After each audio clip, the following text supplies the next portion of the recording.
командасында Павел Федотов тренер катары аябай жакшы да. Высший уровень бат жакшы уровеньге келсең болот да тренировкаларынан. Көбүнчө тренировка бизде эртең менен основной тренировканы ошо эртең менен кылабыз да общий эле. Кечинде легкий. Эртең менен основной тренировка ошо эртең менен болот. Полная отработка, спаррингтер. Полный эртең менен болот ошонун баары. Кечинде легкий тренировка болот. А могу Дагестанда спортсмендер көбүнчөчү. Мен билген спортсмендер болгон подготовкасы, физподготовкасын, спаррингтерин, работа на груши бүт баарын жазышат да негизичи ар бир күнчү эмне жегендерин. Ошондой сыяктуу система или методология барбы? Бизде ошо тренер ошо Павел Федотов ошонун системасында эле кылабыз. Мисалы, ал эмнени айтса ошону кылабыз да. Ал өзүнүн системасы бар болуш керек бизде кылдырган. Бирок жакшы уровеньге келсе болот да тренировкаларынан. Полный мындай реальный нерселерди кылдырат да. Кээ бир тренерлер бар экен, бирок мындай нереальный нерселерди кылдыргандар. Лас-Вегаста кайсыл мушкерлер менен иштедиң? Кайсыл уюмдун мушкерлери? Көбүнчө ошо Валентина Шевченконун командасында тафка келген балдар менен жакшы рекордтору 8-0 ушундай рекордторду, жакшы рекордтор балдар менен иштедим, 66 дагы. Көбүнчө ошолор менен иштедим. Основной тренировка ошо тафка даярданып атышты бойго. Ошолор менен иштеп парага туруп аттым. Демек сен азыр Америка келгенде визаларыңа ошол келип бияктан документтериңди бүтүрүүңө бүт ошол жоопкерчиликти Федотов мойнунда турду. Тренер ошол Федотов, Валентина Шевченко, апасы өзүнүн тренерибиз Елена Аркадьевна. Ошолор подход кылып Бермет деген эже бар, ошолор Павел Федотовдордун таанышы ошол Бермет эже аркылуу бүтүп берген. Визаларды ошол аркылуу алып. Жакшы. Айын жакшы.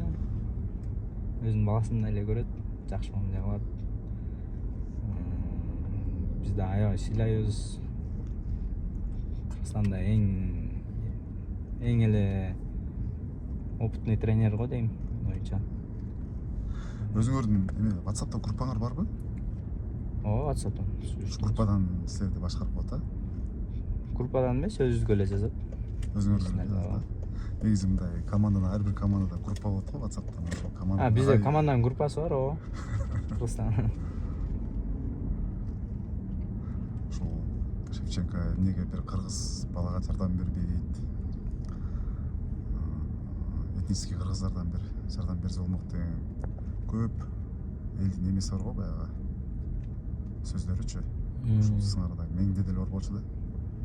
Ошо сен келгенде аябай чындыгында аябай сүйүнгөм да сага ошол документ жактан жардам берип эртерээк алып келгени аябай акыркы сен ошол Лас-Вегаста жүргөнгө көрүп аябай сүйүнгөм да. Биз жакшыраак болуп калдык да. Эми кичине рекордтору жакшы болуп ошон үчүн келдик да. Мурда жашыраак болуп калдык да. 17 жашта баштагам да профессиональный карьераны. 18-19 Казакстанда, Таиландда ошол жактарда уруштум. Сен көбүнчө октагондо уруштуң, Ооба, октагондо уруштум. Гран-при октагондо биринчи 2 бой уруштум, 3 бой. Анан 3 бойдон кийин гран-приге кирип гран-прини утуп алгам да. Лас-Вегаска токтойсуңбу же Чикаго токтойсуңбу? Вегаска эле го дейм, Лас-Вегас. Азыр ушу тренер чечет, баарын тренер не десе ошондой болот. Көбүнчө основном Лас-Вегаста эле да. Кайра кайсыл убакыттарда келесиң? Билбейм, көрөбүз го. Азыр точно билине элек. Могу жашап аткан каражаттар, мисалы чыгымдарды агайлар жооп береби же? Азыр бойдон гонорар алабыз, ошо гонорарды жеткизгенге аракет кылабыз да. Алар деле жардам берип коет. Азыркы мисалы Америкада ушу Лас-Вегаста жашаган Лас-Вегастан агайлар. Агайлар. Эмки келгенде кандай болуп калат? Эмки келгенде эле ошондой эле го дейм. Жоопкерчилик өзүнүн Көрөбүз го да кандай болот. Андан башка мындай башка дагы балдарды тартабыз атабы? Ооба. Буюрса көп эле балдар бар го, Кыргызстанда күчтүү балдар бар. Бүгүн Чикагода бүт кыргыздар чогулуп Опенатка барды. Атмосфераны көрдүң, кандай жактыбы? Ооба, бул жакта Впечатление менен бөлүшпөйсүңбү? Чикагого ошон үчүн келгем. Ошо биякта кыргыз байкелер бар, күчтүү байкелер бар деген тренировка кылышат. Азыр көп экен кыргыздар.